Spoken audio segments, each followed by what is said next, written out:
বংময় blog day 30। তো আজকে দেখতে পাচ্ছ সুকন্যা হ্যান্ড র্যাপ করছে, কারণ ও নতুন বক্সিং গ্লাভসের ডেলিভারি পেয়েছে, খুব এক্সাইটেড। তো তারপর দেখছো সুজলকে আমি লং নি করাচ্ছি, কারণ সুজলকে সামনে ফাইট করানো হবে এবং সুজলকে লং নি করানোর পরে আমারও ফাইট প্রিপারেশন আছে। তো সেই জন্য আমি এতদিন লেফট কিক করতাম, তো আজকে আমি কিছু কম্বিনেশন প্র্যাকটিস করলাম।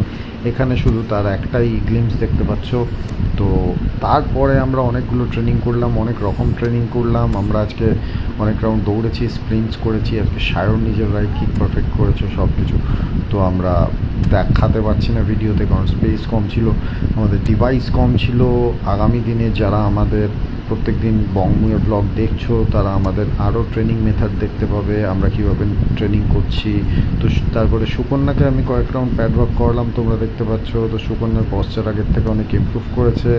এবং তারপরে আমরা করলাম ক্লিনচ। আর সুকন্যা আজকে প্রথমবার ম্যান্ডেটরি সুইচ এক্সপিরিয়েন্স করলো ক্লিনচ থেকে। সোয়াদিকরা, যারা আমাদের বংময় ব্লগ ফলো করো, সবাইকে থ্যাংক ইউ। এবং যদি আমাদের কাছে এসে ট্রেনিং এক্সপিরিয়েন্স করতে চাও, অলওয়েজ ওয়েলকাম।